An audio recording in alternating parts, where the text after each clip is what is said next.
సూర్యాపేట జిల్లా ఒక్కమంతులగూడెం గ్రామంలో శ్రీ రాజరాజేశ్వరి ఫెర్టిలైజర్ షాపుపై వ్యవసాయ అధికారులు దాడులు చేశారు. రసాయన మందులను తీసుకొచ్చి రైతులకు సరఫరా చేస్తున్నట్లు గుర్తించారు.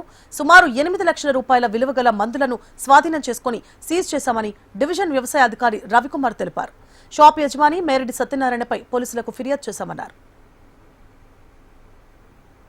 మట్టంపల్లి మండలం పక్కమంతులగూడెం గ్రామంలో మిరిడి సత్యనారాయణ అనే dealer Sri Rajarajeshwari Agro Links అనే పేరు మీద లైసెన్స్ తీసుకోవడం జరిగింది. తన వద్ద అనుమతి లేకుండా సస్పెక్టెడ్గా కెమికల్స్ అమ్ముతున్నాడు అని చెప్పేసి మాకు తెలిసిన ఇన్ఫర్మేషన్ ప్రకారంగా నిన్న మేము దాడి చేయడం జరిగింది. ఈ దాడిలో భాగంగా మొత్తం సెర్చ్ చేస్తే దాంట్లో లూజ్ కెమికల్స్ కొన్ని తీసుకొచ్చి ఆ డ్రమ్ముల్లో వాటిని ప్యాకింగ్ చేసి అమ్ముతున్నట్టుగా మేము గుర్తించడం జరిగింది.